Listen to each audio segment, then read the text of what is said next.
So, can you believe that there is a new complaint out now for President Donald Trump? And it's been kind of circulating on some of the far alt right movement. Now they're saying that President Trump is not doing enough. I mean, on one hand, you have the radical left that's saying he's so inhumane. I mean, he's the KKK 2.0. He's a white supremacist. He's a fascist Nazi. He's just restoring the Gestapo. And then on the far alt right, you have them saying, well, he's not doing enough. He hasn't accomplished enough. He hasn't deported enough people. He hasn't been cruel enough. This is all just political optics. He's really not doing very successful.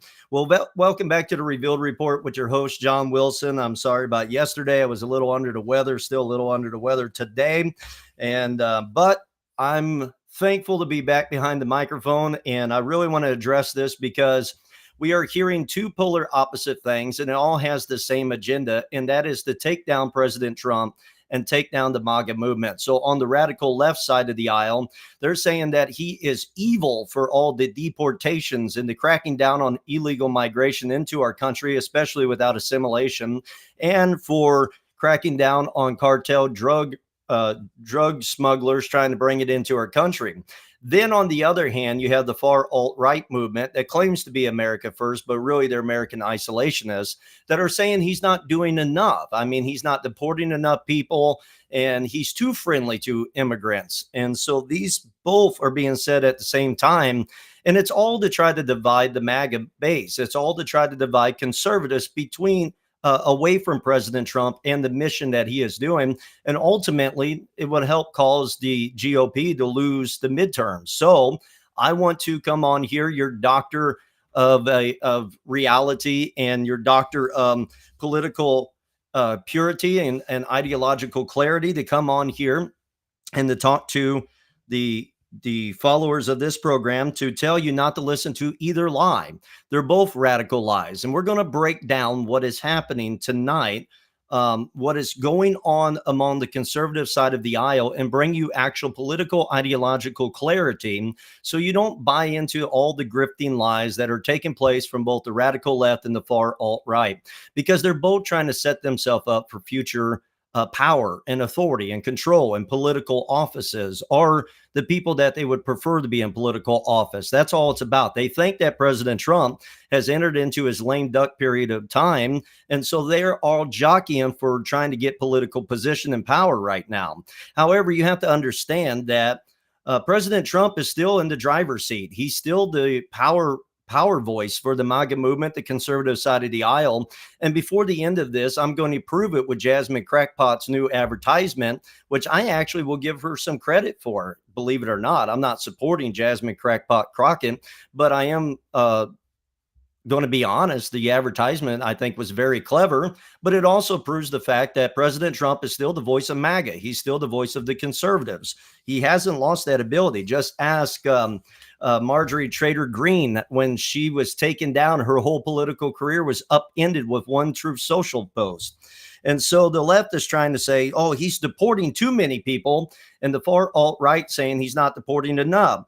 You find then in the middle of all that, you have milquetoast reprobate Republicans that want to suck up to the lamestream media, the drive-by media, and they also want to suck up to the radical left, thinking that's going to score them brownie points. But you can see over and over again, whether it's Chris Christie, whether it's Liz Cheney, whether it's Marjorie Trader Greene, that is political suicide. Don't do it. Don't think that you can buddy up with the lamestream media and the radical left and think that you're going to win in the end. They will turn on you. Just ask Chucky Schumer, who was bending his knee to the radical base, and then they still stabbed him in the back, and they want to primary him because they felt that he's a loser. He's a dinosaur. He's archaic, because they are socialists, collectivists. And when you no longer are doing good for the collective agenda, they'll stab you in the back and toss you to the side. So don't ever go out there and try to become their friend. Don't go on CNN. Don't go on The View. Don't go on PMSNBC and try to become their friends. They'll stab you in the back the moment they get the opportunity. That's the radical left. That's Marxist leaning people. That's true fascistic leaning people. And so there's milquetoast Republicans that's going to side with the radical leftists, and they're going to say, well, Trump is, he's being too mean, too cruel, he's too ugly. And then you got the far alt right that's saying he needs to do more. I mean, the guy can't get a break. He has done more in 100 days, his first 100 days, than any other president I've ever seen in my lifetime. He has done more in less than a year than I've seen many presidents do in 4 to 8 years. And yet the guy can't catch a break. He's 78 years old and he's flying all over the world trying to broker deals while trying to get America back on the right track after Lion Biden, Calamity Kamala Harris actually sent it into a dystopian hellscape. Now he's trying to get it back on track, and they're saying he's not doing good enough. The man barely even sleeps. And then for the first time that he actually gets a little sleepy when Marco Rubio is speaking, then they're going to bring attention to that and start questioning whether he is mentally fit and capable of doing it. And is something wrong with the president of the United States, while they ignored the fact that sleepy Joe Biden would not even show up half the time for his meetings because he was incompetent. He was in a state of dementia, and yet they covered up for him. Oh, yeah, he's doing backflips, running marathons, bench pressing. He's never been more fit, never been more clear of mind, but yet they will over-scrutinize President Trump, and then some that claim to be conservative are going to say he's not doing enough. I mean, it's radically insane to me. And then you can see how honorable it was when he was over in one country trying to broker a deal, flies to another country to try to broker a deal, and then he ends up canceling some of that so he can get back to the United States of America, so he can give the Medal of Honor award to Erica Kirk on behalf of Charlie Kirk after being up for like 48 hours straight. I mean, some of us in our 20s and 30s can't even do what this 78-year-old man is doing. So I think he deserves a little bit of honor and respect, especially considering the fact that he was a multi-billionaire that didn't need to become the president of the United States. He didn't need character assassination. He didn't need people character assassinating his children. He didn't need to take a near bullet to the head. He didn't need any of that. He could have lived a luxurious, peaceful life all the rest of his days, but because he wanted to see America quit being ripped off by other countries, because he wanted to see America not have fentanyl and drugs pouring over our country, not have illegal migration without assimilation, not have fraudulent activity as we've seen it with the Somalians up in Minnesota and different things like that. Yet he can't catch a break. He can't get the support that he often needs. And so many people, instead of thanking him for the things he's trying to do, is constantly trying to figure out how they can stab him in the back so they can get some political advantage. But the truth of the matter is, I don't think there's going to be anybody for a long time that's ever going to hold a candle to what President Trump has been as being a consequential president in the United States of America. I believe he's within the top 5 of most consequential presidents of all time. And so let your God-given political light help you tonight. Trump is doing a great job. He's doing a wonderful job. That doesn't mean that I don't ever disagree with the decision that Trump makes. There is times I disagree with the decision that Trump makes. There is time he uses rhetoric that I think he probably shouldn't use that. But overall, he's been the greatest thing that our nation has had as a leader in the last 100 years. And I think he's more consequential than even President Reagan, who I deeply respect. And I think Trump is more right on tariffs than what President Reagan was. And that's no disrespect to President Reagan. I have a lot of respect for President Reagan, one of the greatest presidents in U.S. history. But I think Trump is doing a wonderful job. And I think that anybody that claims to be conservative needs to be supporting the president, especially going into the midterms. We need to be calling out how crazy it was under the radical left, and we need to support the conservatives to get in office. Even if you don't agree with everything, if you're a conservative, you have to agree more with the conservative side of the aisle than what the radical left has given, especially in the last 4 to 8 years. I mean, the left is losing their mind because Trump and ICE are successfully closing up the border and deporting many. And one of the signs that you know it's successful is because the drug cartels have to smuggle in their drugs by boat. They're not coming in south of the border because he's got the border closed up. And the left defends cartel drug smugglers over the safety of the U.S. citizens. But then you have some on the far alt-right trying to downplay the numbers an effort to hurt Trump and divide the MAGA movement. And they do this by claiming that Trump has not delivered on his promises. He's not deported as many as he said he would.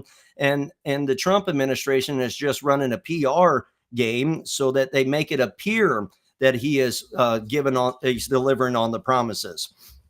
Now, they downplay the numbers, and sadly, some of the ones that are downplaying the numbers of deportations are also the same actors that downplay the numbers of the Holocaust.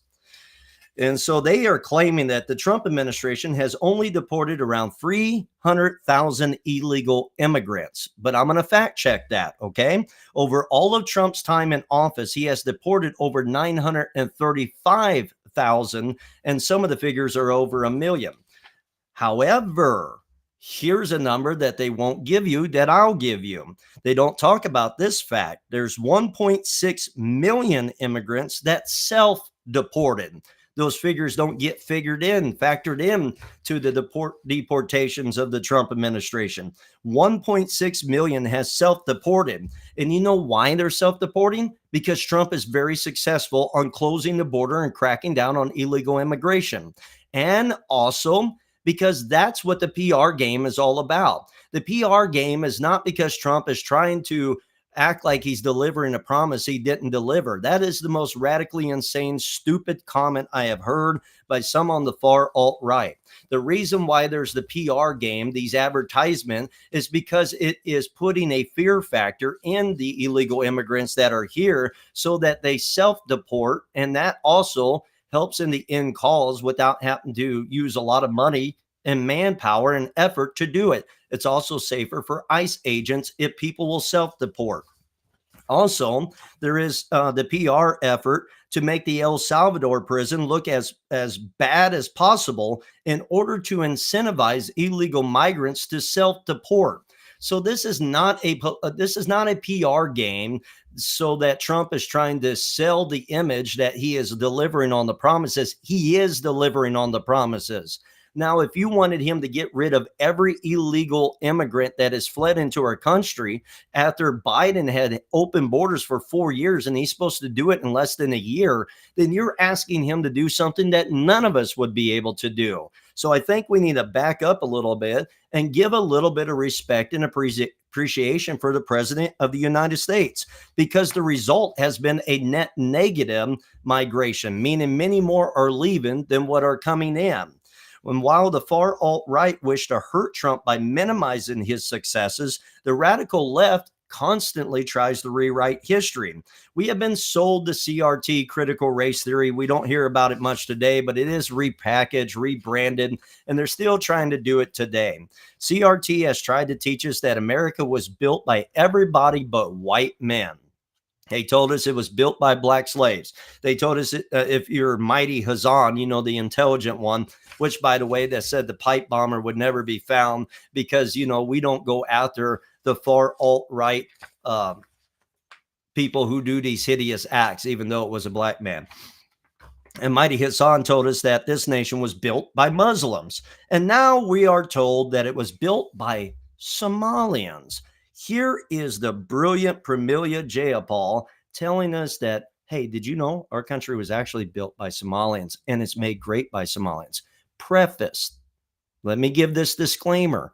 We're not against all Somalian people. We're not against any race of people. We as Bible believers believe that they were made in the image of God, and we want to reach every soul possible. At the same time, it's okay to talk about cultural issues. Now, here is the brilliant Democrat for you. The majority of Americans across the country, regardless of political party, know that immigrants from all over the world, Somalia, India, wherever they're from, Latin America, Africa, that immigrants have built this country and make this country what it is today. Okay, this is in response to Trump and his dealing with the Somalians and you know, when they said he was trying to call them garbage, which they really took that out of character. So let's look in history to see if Somalians have built this country and make it great. Okay, so first of all, did they build America? Well, let's give you some facts here from your Doctor of Democracy. The first people from what is now Somalia came to the United States in the 1920s when a small number of Somali sailors mostly from what was then British Somaliland, arrived. Now, my question to the radical left who believes in the 1619 project that says our country was built actually in 1619 on slaves, then how in the world did the Somalians build America when they didn't even come over here to the 1920s and it was a small amount of them? So please clarify that to me, radical left. The 1920s, we find the first ethnic Somali immigrants came as sailors. 1960s through 70s, that's 40 plus years later, a number of Somali students arrived coming for education. Once again, a very small amount. Late 1970s, the 1980s, some Somalis began immigrating, though numbers remain relatively small. Then the 1990s onward, following the outbreak of civil war and unrest in Somalia, there was a large wave of refugees and immigrants. Many settled in places like Minnesota. So the fact check tells us that they didn't build America. We're not trying to disgrace them, but let's just be honest about it.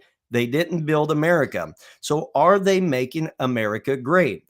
Well, there are far more taking from the system than paying into the system. And many of them are now caught up in the fraud that we are seeing in Minnesota, where over $1 billion that was supposed to help feed hungry kids and different things like that was being funneled right into the Somalian community. And then they're not even assimilating. Then to top it all, according to Ilhan Omar, it is a sign of white supremacy to believe that immigrants should assimilate to the founding principles of our great nation. We believe that if you're going to come to the United States of America, you should fall in love with the founding principles of the United States of America. You should love the Declaration of Independence. You should love the U.S. Constitution. You should love the founding principles. You should love the Bill of Rights. And you should have an understanding of why they are so great.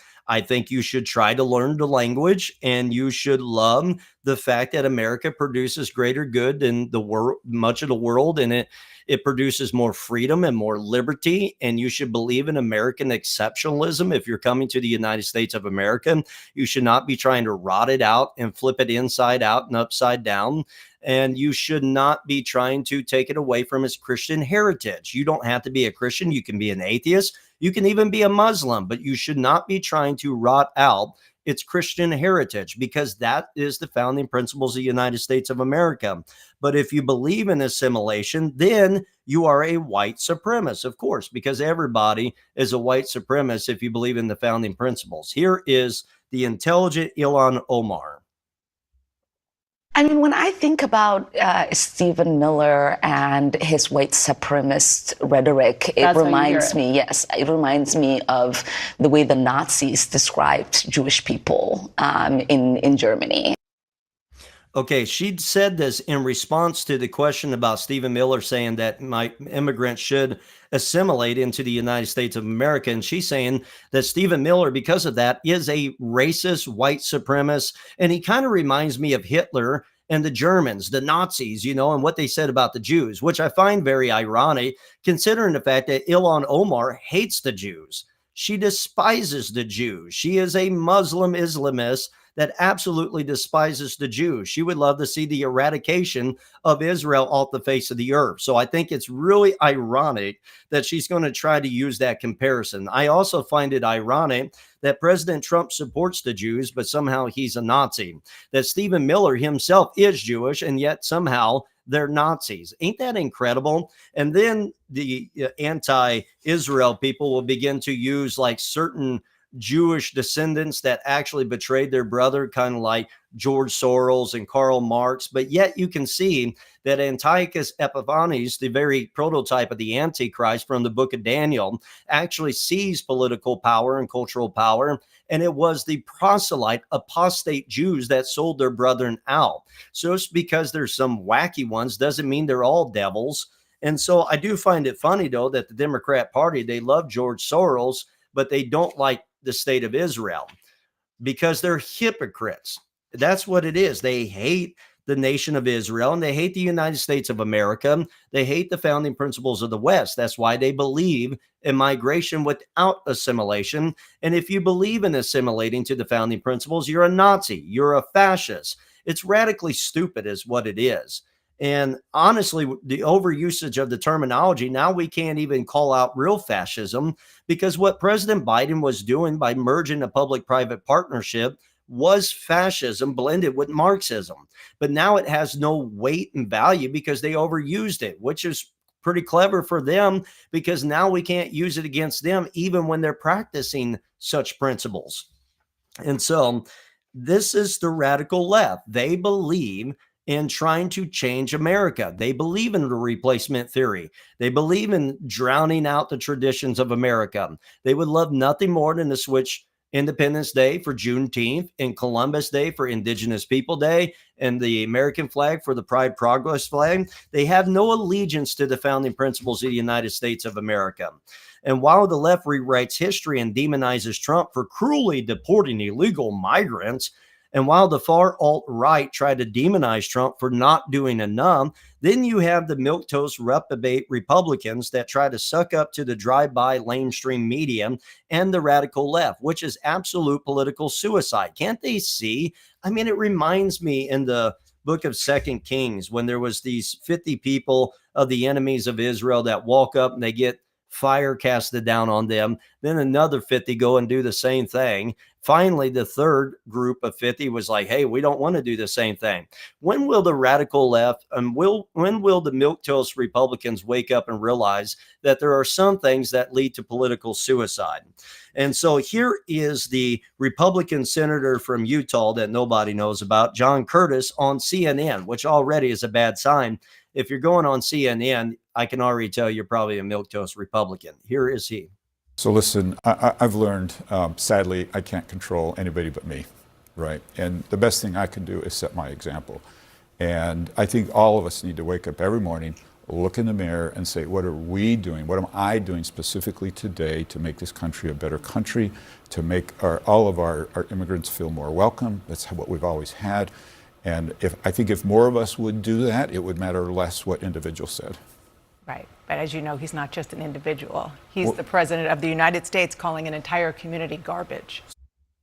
Okay, he says that all I can do is control myself. Well, honestly, they're not even controlling themselves because they are controlled by the lamestream drive-by media and the radical left intimidation. They're controlled. They think the way to try to win the American hearts is to still go through the lamestream drive-by media and to try to seem to be, politically not too far right with the radical left. And so they think that they still got to win the people through the lamestream drive-by media. It's radically insane considering the fact that all the ratings are dropping in the lamestream drive-by media because people don't trust the media anymore because they've been exposed over and over and over again.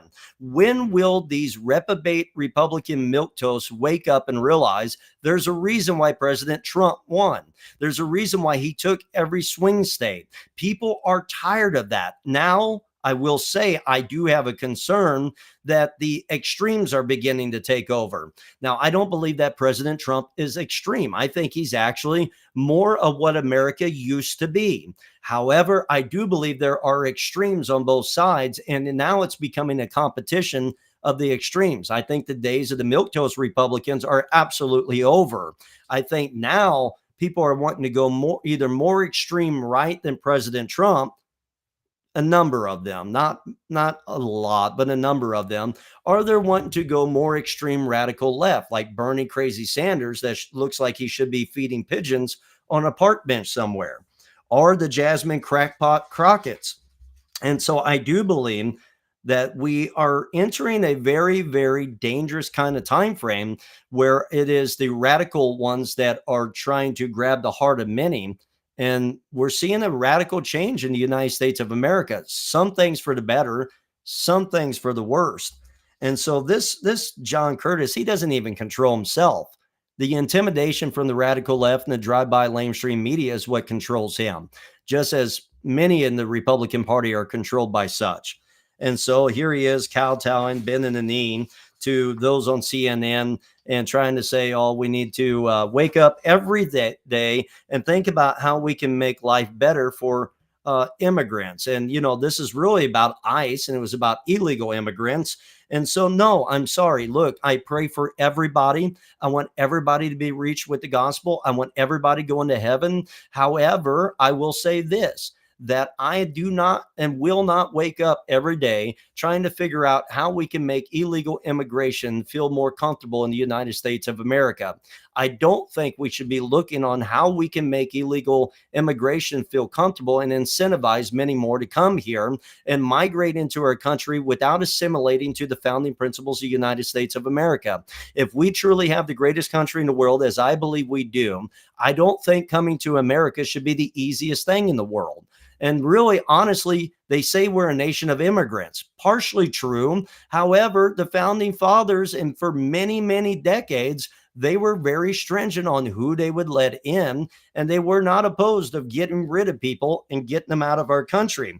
However, this sissified, limp-wristed approach is why the right keeps getting whipped until President Trump came along. They keep getting their tail ends whipped, and they can't figure it out. There's a reason why the American people gravitated towards President Trump. Now, I'll say, in the midst of all the radical far alt-right and the radical left, both of them working against the MAGA movement, trying to divide the conservative side of the aisle, both of them trying to work against Trump, which ultimately is going to help the GOP lose the midterm elections if not careful. In the midst of all of that, President Trump being demonized from both sides and not being able to deliver enough for the far alt-right and doing too much to the radical left, then you have Jasmine Crackpot Crockett in Texas trying to run as the senator. And I'm going to be honest with you. I think she has a very good chance of winning in Texas. That grieves me. I hate to say that. And I think this is a winning ad. I do. And I'll play it, and then I'll explain the reason for why I believe that. How about this new one they have? Their new star, Crockett. How about her? She's the new star of the Democrat Party, Jasmine Crockett. They're in big trouble. But you have this woman, Crockett. She's a very low IQ person. I watched her speak the other day. She's definitely a low IQ person. Crockett. Oh, man. Oh, man. She's a very low IQ person. Somebody said the other day she's one of the leaders of the party. I said, you got to be kidding. Now they're going to rely on Crockett. Crockett's going to bring them back. Okay. I agree with everything President Trump said there. I think she is low IQ. I call her Jasmine Crackpot Crockett, and that's truly how I feel about her politically. No offense to her personally. I mean, I pray for her. I pray for everybody. Pray for my enemies. Some people may not like that. That's okay. But I believe in biblical principles. I have very strong conservative biblical principles, stronger than what many people that listen to this actually realize and know. You just know me. Some of you just know me from the political voice that I have. But those that know my biblical foundation knows I have very, very strong convictions, scriptural convictions. So I pray for everybody. I pray for my enemies, even those that despitefully use me. And so it's not a personal attack. Everything I do is about politics. It's about ideology. So my attacks are against their political ideology because it's absolutely absurd and stupid. And so I think that her political thoughts is a low IQ. I think she is. I mean, I had to quit saying it, but I felt bad calling her Jasmine Crackhead Crockett. So I kind of lowered it down to Jasmine Crackpot Crockett. But nevertheless, I will say that some people will look at this ad and say, well, that was really stupid. I mean, she's kind of got this smug smile about Donald Trump calling her a low IQ, being a low IQ, playing to low IQ voters. However, I think it was absolutely clever and absolutely genius. And I hate to say it, I think that is a way to probably succeed and win the election in Texas. And I also think part of that is because of the reprobate milquetoast Republicans that just want to be the old school Republicans that want to act like they are the more progressive wing of the Republican Party and they're the compassionate Republicans. And that milquetoast approach is losing. And so I think Jasmine Crackpot Crockett is coming out, and she is showing herself to be something different than what they were. And I don't think the radicalism is actually going to completely hurt her, because I think America is entering into a more radical time frame. I don't like that. I think that they're becoming more radical on the left, and there is many that are becoming more radical on the right. That's why voices like Nick Fuentes, and he's very shrewd and sharp and smart and talented. There's no doubt about that. But you can see that that is a more radical side of the aisle, on the conservative side of the aisle. And then you have the radical left get more radical every day. And I think everybody in between that, the balance in between that, is beginning to erode away. And then you have the milquetoast Republicans that are being pulled more to the left. And so I don't like the time frame that we're really in. I'm not a pessimistic person. I don't ever try to be pessimistic on air. I like to have a good time. I like to cut up. I like to laugh. I like to make you laugh. I like to give you hope, because there is hope. Truly, there is hope if you believe in Jesus and you are seeking him every single day and praying to him. There is hope. So I don't ever lose hope, because I believe that there is a God that is in control. However, I don't really like where we're at, especially even on the conservative side of the aisle. I am seeing great division that is trying to split up the conservative side of the aisle. And I told you some of this is natural. However, I do see people beginning to drift a little more far right than I think that we really need to go. And that doesn't make me any less conservative. I think there's a proper balance in between all of that. I think people are misunderstanding and miscalculating what President Trump is doing with the H-2B visas. And also, Mr. Wonderful Kevin Leary agreed with me. I didn't know how he would feel about it. I went and listened to him, and he agreed with me. And what he said articulated very well what I've been trying to say. And so I think that there needs to be a little bit of lending the trust to President Trump. He did more in 100 days than any president I ever seen. I think we need to give him the opportunity to continue the work, and we need to support the conservative side of the aisle, and we need to defeat the radical left in the midterms, and especially in 2028. However, I believe the milquetoast Republican approach is dying, and I think Jasmine Crackpot Crockett actually took an approach that could help her win. She didn't try to fight President Trump. She leaned into what he was saying. Also, she's playing on the fact that they said he was a crazy idiot, and yet he's been one of the sharpest, smartest presidents in all of our lifetime. And so she's trying to lean into that same type of thing and play into it. And she's taking free publicity from President Trump. And so I think it's actually a shrewd way of her to try to win the election. And I don't think this ad is hurting her. I actually think this ad is helping her. I think the way she's playing that. Also, though, I told you at the very beginning of tonight's episode that this proves that President Trump is not a lame duck president that doesn't have power anymore.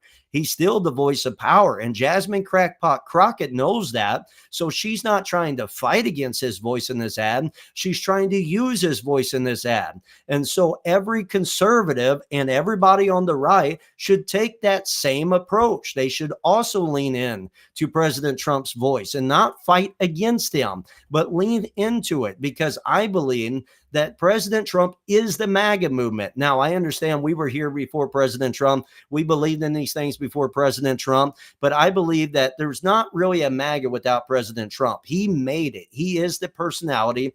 He is the character. He is the one that really defined it. And so I think that Marjorie Taylor Greene made a disastrous mistake.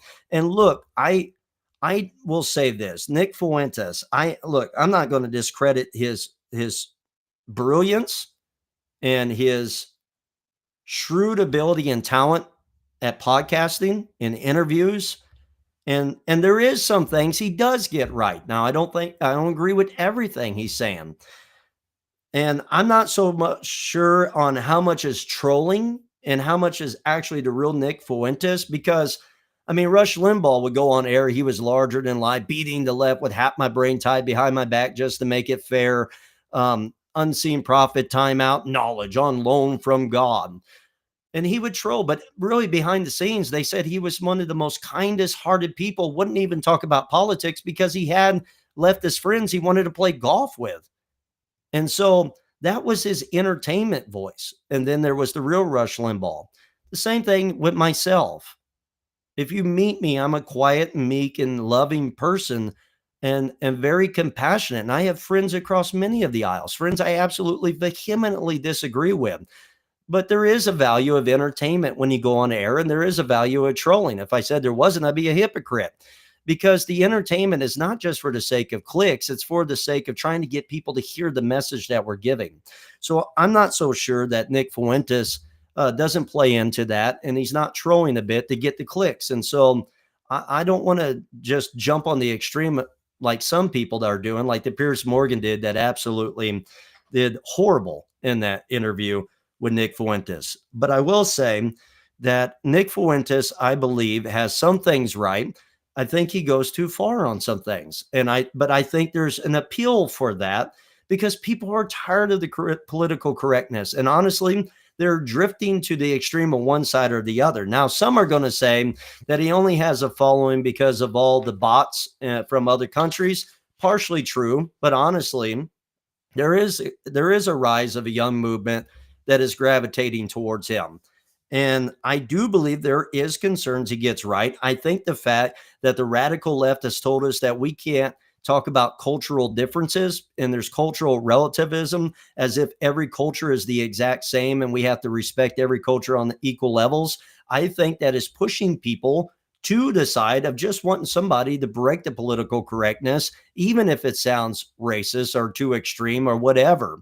Now, is he a real racist? Now, that's debatable. How much of, uh, it's really debatable, honestly, because I think there's a little bit of a game to it. There's things he says that I wish he would say it different. There's things I vehemently disagree with him. He's anti the state of Israel. I am pro-Israel, and I would love nothing more than for them, honestly, to defeat Hamas altogether.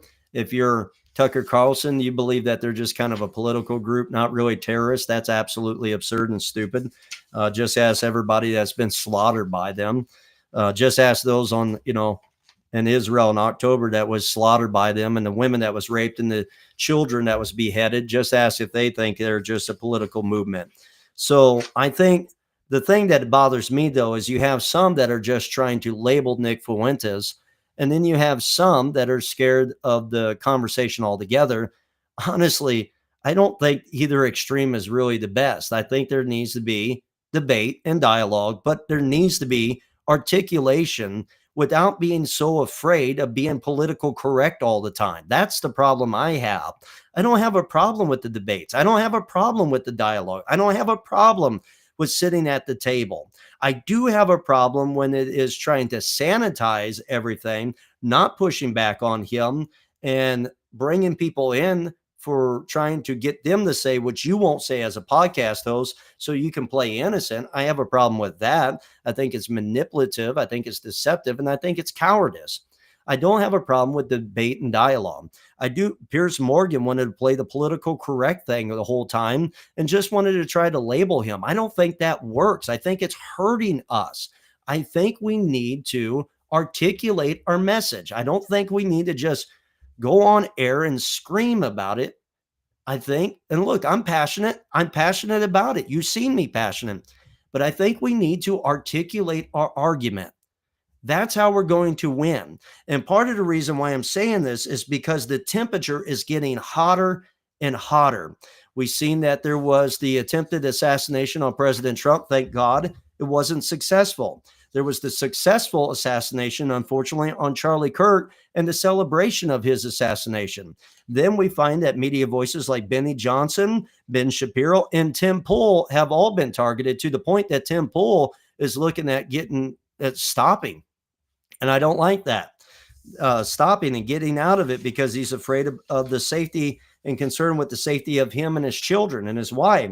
And I can understand that. I wish he would stay in it. I'm praying that he will. I pray that his voice will be around, but he's not even a hard conservative like myself. And yet his house was being shot at, his facility being shot at. I don't really believe that Candace Owens was targeted like she's saying she was, but if she was, it's showing how the political violence is rising. Now, it's not the first time it's ever happened in U.S. history. We've seen it before. I mean, they used to even tar and feather people. So we're much more diplomatic today. However, I think that if we keep pushing the extremes, we're entering a dangerous time. I was on the Lady Luck podcast probably a month or so back talking about Candace Owens, and we both find her to be a grifter just trying to peddle conspiracies just to get clicks. And I pretty much set up for why I think that she's been able to push and peddle conspiracies, because the radical left kind of set that up, made it easier for her. But I was talking to her and I was talking about how we're entering in a dangerous time.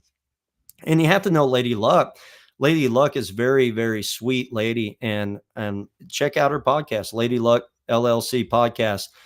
She's more independent. She's not a hard conservative like myself, and I totally respect and love her to death. And I respect the fact that she's trying to call attention to the conspiracies of Candace Owens. Jay Witt and other ones are doing this as well. I know some people are probably just doing it to get their, and honestly, I could get a larger subscriber base if that's all I did was just put out Candace Owens content. But I'm not trying to go after cult of personalities. I'm trying to talk about the ideas. And I'm not against people doing that, because there is a level of value and worth in that. I'm more personally about trying to talk about the ideologies that's shaping our culture and affecting the minds of people and their actions in our country. But, you know, she's independent. I totally respect Lady Luck. She's not very political. However, we were talking and we were in agreement, and I said that we are entering into a dangerous time frame where we're becoming one extreme or the other, and the rhetoric is ramping up. Now, I'm not going to tone down talking against the evils of the radical leftist ideology. However, we qualify the fact that we are, yes, in a political, ideological, and spiritual war. However, this war is spiritual at its roots. So we're not taking physical arms and doing physical violence and physical force to our opposition. We don't believe that's the way we win. We believe the way we win is we become educated and we articulate the argument and we win. And we persuade people to vote the radical left out and keep this conservative MAGA movement running forward.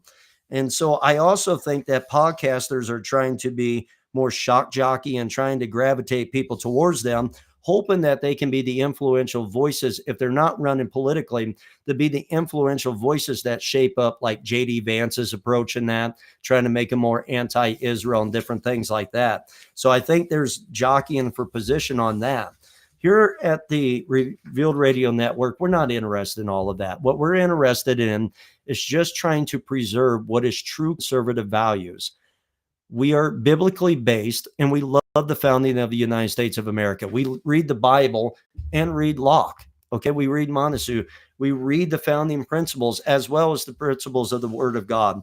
And so if that's what you want, if you don't want all the, yes, we give puns and have fun and entertain, and we get into that, and I'm very passionate, and I think passion actually gravitates people towards you. But if you just want truth without all of that, without all of the shock jockey, just trying to get clicks and all of that, if you really like that and you support the founding of America and conservative principles and believing that America was founded on Christian principles and that should be preserved, and you're a supporter of Israel, then do us a favor.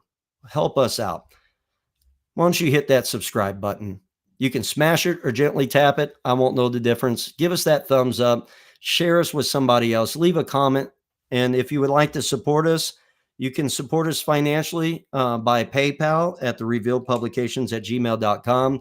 You can also support us with the purchasing of my book, The Final Flame, a novel mystery thriller packed with much intense suspense as well as many plot twists and mystery to it and good, clean romance. My kids read it and we were okay with the kids reading. That's how clean the romance is, but it's there. And nobody was able to guess chapter to chapter or guess the end of the book. And it's part one of at least 3, maybe 4 books to come. And so we do have more books that are coming in the near future. We really appreciate the audience. And we know the audience that tunes into this is the grassroots Republican conservatives, the ones that really believe that the Bible should be upheld in our country and that we should go back to the constitutional principles and in the very Declaration of Independence itself. the Bill of Rights, and we believe in loving our neighbor as ourselves, but we believe that we can stand boldly and call out lies and present truth and try to win. And so I'm concerned with what I'm seeing in the conservative side of the aisle. The radical left is spilling so many lies. And then you have the far alt-right that is spilling lies on the opposite end of the spectrum. We want to be your balanced voice of truth in the midst of all of that. Thank you for tuning in. And, you know, I make some puns, but honestly, I give glory to God for anything I get right. I know I call you, you know, I say I'm your doctor of democracy and political ideological purity, but honestly, we're trying to just defend Christian constitutional principles. And if that's what you're about, and if you want a podcast where it's fun, entertaining, but you don't have to worry about all the foul words because your kids are in the room, help us. Support us if you can. At minimum, pray for us. Thank you for tuning in tonight to the Revealed Report.